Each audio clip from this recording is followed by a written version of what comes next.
उत्तर प्रदेश की 25 बड़ी खबरों में आपका स्वागत है। रुख करते हैं खबरों की ओर। ग्रीन पार्क में पहली बार day night one day, Kohli Rohit के खेलने की चर्चा। कानपुर के ग्रीन पार्क स्टेडियम में 30 सितंबर से भारत ए और ऑस्ट्रेलिया ए के बीच 3 one day match day night format में होंगे। 27 सितंबर को टीमें शहर पहुंचेंगी। स्टेडियम में फ्लड लाइट की जांच शुरू है और पिच तैयार करने का काम अगले सप्ताह से होगा। 27 साल बाद भारत और ऑस्ट्रेलिया का मुकाबला ग्रीन पार्क में होगा। कयास है कि विराट कोहली और रोहित शर्मा भी खेल सकते हैं। यूपीसीए ने तैयारियां तेज कर दी और दर्शकों को दुधिया रोशनी में क्रिकेट का रोमांच मिलेगा। कानपुर में बादलों की झमाझम बारिश, 1.5 घंटे में 38.7 मिलीमीटर पानी बरसा।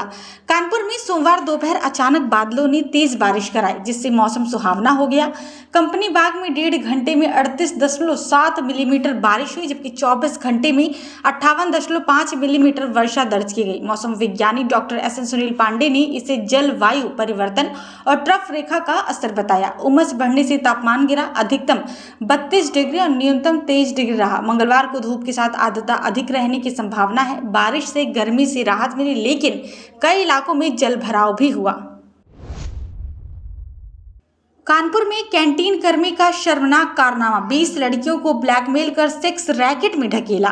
कानपुर की नौबस्ता में एक निजी अस्पताल की कैंटीन में काम करने वाले केशव उत्तम ने 20 लड़कियों को प्रेम जाल में फंसाकर दुष्कर्म किया और आपत्तिजनक वीडियो बनाकर ब्लैकमेल किया। उसने उन्हें सेक्स रैकेट में ढकेला।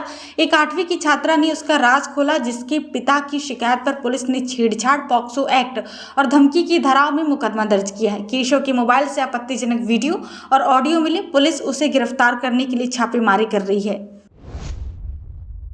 अखिलेश दुबे ने रिवॉल्वर दिखाकर साड़ी कारोबारी से हड़पी दुकान, SIT जांच शुरू।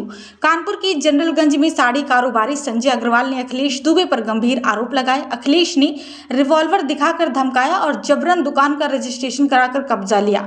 संजय का आरोप है कि अखिलेश ने सनी चुक के साथ मिलकर 92 लाख रुपए हड़पे। किदवई नगर के कारोबारी दिलीप ओझा ने भी अखिलेश पर 1.5 करोड़ की गेहूं मंगवाने के लिए रिवॉल्वर से धमकाने का आरोप लगाया। दोनों ने पुलिस आयुक्त से शिकायत की। SIT मामले की जांच कर रही है। कानपुर में सिर तन से जुदा नारे लगाने वाला कैफ जेल भेजा गया, वायरल वीडियो से अन्य की तलाश। कानपुर के पटकापुर में पैगंबरे इस्लाम के खलीफाओं पर आपत्तिजनक टिप्पणी करने वाले कैफ उर्फ शोजफ को पुलिस ने गिरफ्तार कर जेल भेज दिया है।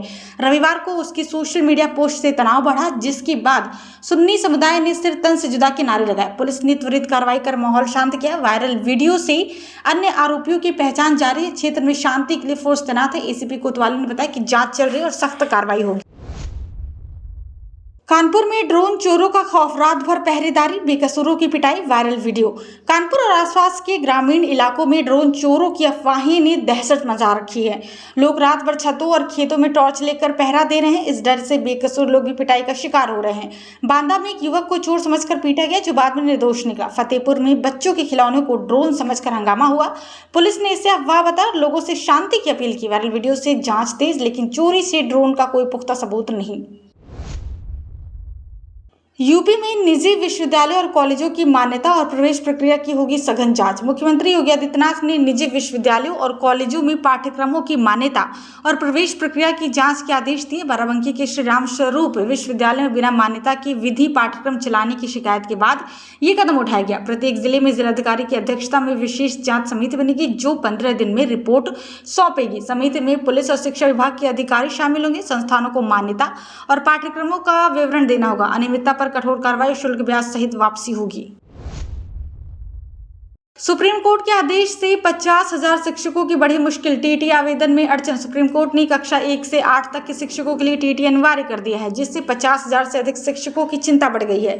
शिक्षक संगठनों के मुताबिक वर्ष 2000 से पहले नियुक्त स्नातक में 45% से कम अंक वाले BEd विशिष्ट, BTC मृतक आश्रित और DPEd BPEd धारक शिक्षक न्यूनतम योग्यता के अभाव में TT आवेदन नहीं कर पाएंगे।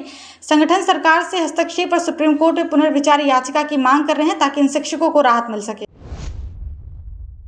ताइवान के साथ यूपी की रणनीतिक साझेदारी, सेमीकंडक्टर और डेटा सेंटर में बढ़ेगा सहयोग। इन्वेस्ट यूपी ने ताइवान के साथ सेमीकंडक्टर, डेटा सेंटर और उन्नत प्रौद्योगिकी क्षेत्र में सहयोग बढ़ाने के लिए उच्च स्तरीय बैठक की। इन्वेस्ट यूपी के सीईओ विजय किरण आनंद की अध्यक्षता में हुई बैठक में संयुक्त उपक्रमों और निवेश अवसरों पर चर्चा हुई। ताइवान डेस्क की स्थापना से नई परियोजनाएं सुगम होंगी। यूपी से नोएडा, लखनऊ, आगरा और कानपुर जैसे शहरों में बिजली, पानी और मानव संसाधन की उपलब्धता डेटा सेंटर के लिए अनुकूल है। ताइवान की कंपनियों को निवेश प्रोत्साहन और कारोबारी माहौल का भरोसा दिया गया। लखनऊ में एक्सरे टेक्नीशियन भर्ती घोटाला 6 के खिलाफ एफआईआर, स्वास्थ्य विभाग को 3.5 करोड़ का नुकसान। एक्सरे टेक्नीशियन भर्ती में फर्जीवाड़े से स्वास्थ्य विभाग को 3.5 करोड़ का नुकसान हुआ। अर्पित सिंह के नाम पर 6 लोगों ने फर्जी दस्तावेजों से बलरामपुर, फर्रुखाबाद, रामपुर, बांदा और शामली में नौकरी हासिल की।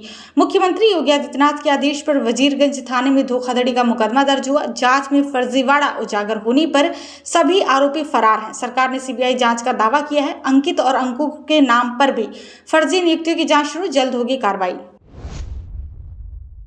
शादी के निमंत्रण, एपी की फाइल से सावधान, मोबाइल हैक हो सकता है बैंक खाता खाली। साइबर ठगों ने नया जाल बिछाया। शादी के निमंत्रण के साथ एपी की फाइल भेजकर मोबाइल हैक कर बैंक खाते खाली कर रहे हैं। साइबर क्राइम सेल ने चेतावनी जारी की है कि सपरिवार आइए जैसे मैसेज के साथ एपीके ना डाउनलोड करें, इससे फोन हैक हो जाता है। ठगी होने पर तुरंत 1930 पर कॉल करें। बचाव के उपाय, एपीके न खोलें, 2 चरणों में सत्यापन करें, ऑटो डाउनलोड बंद रखें। पुलिस जागरूकता अभियान चला रही है। लखनऊ में बाइक चोर गिरोह का पर्दाफाश, 7 गिरफ्तार, 20 बाइक और स्कूटी बरामद। ठाकुरगंज पुलिस ने बाइक चोरी के गिरोह का भांडाफोड़ कर 7 लोगों को गिरफ्तार किया है, जिनमें एक नाबालिग भी शामिल है। पुलिस ने 20 बाइक और 1 स्कूटी बरामद की। नाबालिग को सुधार गृह, अन्य को जेल भेजा गया। गिरफ्तार आरोपी जुनैद, जावेद, अरस, सलमान वंश और राहुल गुप्ता हैं। ये रेकी कर बाइक चुराते और नंबर प्लेट बदलकर बेचते थे। बख्शी का तालाब पुलिस ने भी वीरू और जान मोहम्मद को पकड़कर 11 बाइक बरामद की। पुलिस आगे की जाँच कर रही है। यूपी के राजकीय माध्यमिक विद्यालयों में 47 विशेष शिक्षकों की भर्ती, सुप्रीम कोर्ट आदेश का पालन। उत्तर प्रदेश सरकार ने राजकीय माध्यमिक विद्यालयों में विशेष आवश्यकता वाले 692 बच्चों के लिए 47 विशेष शिक्षकों की सीधी भर्ती का निर्णय लिया है। ये सुप्रीम कोर्ट के 7 मार्च 2025 के आदेश के अनुपालन में है, जिसमें हर राज्य को प्रशिक्षित शिक्षक नियुक्त करने का निर्देश दिया गया है। भर्ती उत्तर प्रदेश लोक सेवा आयोग यानी यूपीपीएससी द्वारा लिखित परीक्षा से होगी। योग्यता RCI पंजीकरण, 50% अंकों के साथ बीएड डिग्री, बौद्धिक अक्षमता, दृष्टि बाधिता, मूक बधिरता या मानसिक अक्षमता में विशेष के साथ आयु 21 से 40 वर्ष होनी चाहिए। 2 सितंबर की कैबिनेट बैठक में स्वीकृति मिली, शासनादेश जारी। अब्बास अंसारी की मऊ विधायकी बहाल, हाईकोर्ट ने निलंबित किया दोष सिद्धि आदेश। मऊ से सुभासपा विधायक अब्बास अंसारी की विधानसभा सदस्यता बहाल हो गई है। इलाहाबाद हाईकोर्ट ने 2022 के विधानसभा चुनाव में भड़काऊ भाषण मामले में MP MLA कोर्ट के दोष सिद्धि आदेश को 20 अगस्त को निलंबित कर दिया। इसके बाद विधानसभा सचिवालय ने प्रमुख सचिव प्रदीप कुमार दुबे की अधिसूचना से 1 जून को सीट रिक्त घोषित करने का आदेश रद्द कर दिया। अब्बास ने हाईकोर्ट में याचिका दाखिल कर विधायकी बहाल की मांग की थी। इससे मऊ और उपचुनाव की जरूरत खत्म हो गई है। यूपी टीईटी की परीक्षा 29 से 30 जनवरी 2026 को। परीक्षा दिवसों में स्कूलों में छात्रों के लिए छुट्टी। उत्तर प्रदेश में यूपी टीईटी की लिखित परीक्षा 29 और 30 जनवरी 2026 को संभावित रूप से आयोजित होगी। माध्यमिक शिक्षा विभाग के अपर मुख्य सचिव दीपक कुमार ने आदेश जारी कर कहा कि टीजीटी प्रयोक्ता और टीटी परीक्षाओं के दिनों में छात्रा के लिए सभी विद्यालयों में शैक्षणिक अवकाश रहेगा। इन तिथियों पर कोई अन्य परीक्षा नहीं होगी। प्रयोक्ता परीक्षा 15-16 अक्टूबर 2025 को, टीजीटी 18-19 दिसंबर 2025 को होगी। आवेदन तिथियां अभी घोषित नहीं है। पिछली टीटी 23 जनवरी 2022 को हुई थी। मेरठ में नग्न युवक की दहशत, महिला आयोग ने डीजीपी से मांगी 3 दिन में रिपोर्ट। दरौला क्षेत्र में नग्न युवक के आतंक से दहशत बरकरार है। 25 से 30 अगस्त तक 3 घटनाओं में युवक ने छात्रा और महिलाओं को खेत में खींचने की कोशिश की। शोर मचाने पर वो फरार हो गया। पीड़िताओं ने दरौला थाने में शिकायत दर्ज की, लेकिन चेहरा न देख पाने से पहचान नहीं हुई। पुलिस ने ड्रोन और QRT से तलाश की पर सुराग नहीं मिल पाए। राष्ट्रीय महिला आयोग की अध्यक्ष विजया राहटकर ने डीजीपी से 3 दिन में रिपोर्ट मांगी है। CCTV और गश्त के बावजूद युवक नहीं पकड़ा गया। दिल्ली देहरादून ग्रीनफील्ड हाईवे से मेरठ से देहरादून 2.5 घंटे में जाम से मिलेगी मुक्ति। दिल्ली देहरादून ग्रीनफील्ड हाईवे जल्द शुरू होने से मेरठ से देहरादून की यात्रा 2.5 से 3 घंटे में पूरी होगी। ये 6 लेन का एक्सप्रेसवे जैसा हाईवे बागपत, मुजफ्फरनगर, शामली, सहारनपुर से होकर गुजरता है। मेरठ से प्रतापपुर, टिटरी या देवबंद के रास्ते हाईवे पर चढ़कर 100 किलोमीटर प्रति घंटा की रफ्तार से देहरादून पहुंचा जा सकेगा। राजाजी नेशनल पार्क में 12 किलोमीटर का एलिवेटेड कॉरिडोर जाम से राहत देगा। 3 महीने में निर्माण पूरा होने की उम्मीद है। अमेठी में कोचिंग संचालक की पत्नी को बंधक बनाकर 5 लाख की लूट, पुलिस की निष्क्रियता पर सवाल। संग्रामपुर में सोमवार शाम बेखौफ लुटेरों ने कोचिंग संचालक मंजेश मौर्य के घर में घुसकर उनकी पत्नी वंदना को पिस्टल के बल पर बंधक बनाया। जल निगम कर्मचारी बनकर आए बदमाशों ने सीसीटीवी बंद कर 10,000 नकदी और 7 लाख के आभूषण लूट लिए। लुटेरे बाइक से फरार हो गए। पीड़िता ने शोर मचाकर ग्रामीणों को बुलाया, जिन्होंने पुलिस को सूचना दी। थानाध्यक्ष अखिलेश सिंह ने जांच शुरू की, लेकिन पुलिस की सक्रियता पर सवाल उठ रहे हैं। आगरा में मतांतरण गिरोह के सरगना राजकुमार की रिमांड के लिए आज प्रार्थना पत्र देगी पुलिस। शाहगंज के केदारनगर में प्रार्थना सभा की आड़ में मतांतरण कराने वाले पार्टर राजकुमार लालवानी और उसके 8 साथियों को गिरफ्तार कर पुलिस ने गिरोह का पर्दाफाश किया। पुलिस आज राजकुमार की रिमांड के लिए कोर्ट में प्रार्थना पत्र देगी। मोबाइल कॉल डिटेल से हरियाणा और महाराष्ट्र के नंबरों से अहम सुराग मिले हैं। पुलिस को विदेशी फंडिंग की भी आशंका है। खातों की जांच के साथ साथ पुलिस टीम जल्द महाराष्ट्र और हरियाणा के लिए जांच के लिए जाएगी। प्रयागराज में पाकिस्तान जा रही बिहार की किशोरी पकड़ी गई, बिहार पुलिस करेगी जांच। महाबोधि एक्सप्रेस से दिल्ली और पंजाब के रास्ते पाकिस्तान जाने की योजना बनाकर भागी बिहार की किशोरी को सीडब्ल्यूसी ने पुलिस को सौंपा। बिहार के नवादा की 10वीं की छात्रा इंस्टाग्राम पर पंजाब की एक युवती के जरिए पाकिस्तानी युवक से जुड़ी थी। परिवार के विरोध पर वो घर छोड़कर भागी थी। बिहार पुलिस ने उसे प्रयागराज से ले लिया और अब चैट रिकवर कर जांच करेगी। पाकिस्तानी युवक ने किशोरी को इंस्टाग्राम और व्हाट्सएप पर ब्लॉक कर दिया है। प्रयागराज में आवारा कुत्ते से भागते बीओबी लोन अधिकारी की कूड़ा गाड़ी ने कुचलकर हत्या, चालक गिरफ्तार।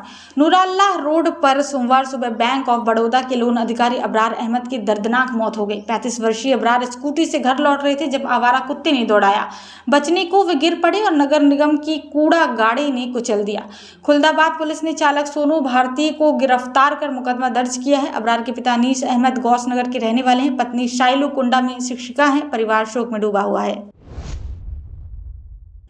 औरैया में गो तस्करी गिरोह पर पुलिस की बड़ी कार्रवाई, 16 गिरफ्तार, पड़ोसी राज्यों से जुड़े तार। पुलिस ने बिधुना और एरवा कटरा में छापेमारी कर 16 गो तस्करों को गिरफ्तार किया, जिनमें 11 राजस्थान के। मवेशी लदे कंटेनर का रजिस्ट्रेशन गुरुग्राम की अहमदाबाद रोड लाइंस कंपनी और नंबर पंजाब का है, जिससे गो तस्करी के पड़ोसी राज्यों से तार जुड़े होने की आशंका है। 6 सितंबर को पलटे कंटेनर से 14 मृत और 3 घायल गोवंश मिले। पुलिस ने 46 गोवंश बरामद कर गौशाला भेजे। 2 फरार आरोपी की तलाश जारी। स्थानीय लोगों की मिलीभगत भी सामने आई है।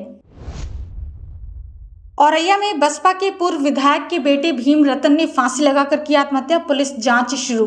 बाबरपुर के नवीन नगर में बसपा के पूर्व विधायक मोहर सिंह अंबाडी के 45 वर्षीय बेटे भीम रतन अंबाडी का शव सोमवार को घर में पंखे से दुपट्टे के फंदे पर लटका मिला। वो 15 साल से मानसिक बीमारी से जूझ रहे थे और उनका इलाज चल रहा था। परिवार ने बताया कि वो इटावा में इलाज की जिद कर नाराज थे। कोतवाल ललितेश त्रिपाठी ने कहा कि आत्महत्या की तहरीर मिली है। शव पोस्टमार्टम के लिए भेजा गया। पुलिस मामले की जाँच कर रही है। बिधुना में भाई ने बहन और प्रेमी को पीटा, 3 बच्चों को छोड़ प्रेमी संग भागी थी शादीशुदा महिला। औरैया के बिधुना में सोमवार दोपहर किशनी मार्ग पर ई रिक्शा पर प्रेमी संग जा रही शादीशुदा महिला को उसके भाई ने जमकर पीटा। महिला के 3 बच्चे हैं, लेकिन रक्षाबंधन के बाद वो प्रेमी संग दिल्ली भाग गई थी। बेटी से मिलने मायके आई थी, फिर प्रेमी के साथ बिधुना जा रही थी। भाई को भनक लगी तो बाजार में पहुंचकर पिटाई की। सूचना पर पुलिस ने तीनों को कोतवाली ले जाकर पूछताछ शुरू की। पति मजदूरी करता है। कोतवाल मुकेश बाबू चौहान ने बताया कि जांच जारी है। अलीगढ़ में नौकर निकला लूट का मास्टरमाइंड, गुल्लक से 6500 रुपए लूटने वाले 3 गिरफ्तार। महावीर पार्क में मैरिज होम संचालक कुलदीप वैष्णो के घर हुई लूट का पुलिस ने पर्दाफाश किया। नौकर विजय गहलोत ने ही टीटू सैनी और अनिकेश शर्मा के साथ मिलकर लूट की साजिश रची थी। 30 अगस्त को बदमाशों ने बुजुर्ग महिला को बंधक बनाकर गुल्लक से 6500 रुपए लूटे। पुलिस ने तीनों को गिरफ्तार कर 3500 रुपए, तमंचा और बाइक बरामद की। टीटू पहले हत्या के मामले में जेल जा चुका है। विजय पर कर्ज था, जिसके चलते लूट की योजना बनाई।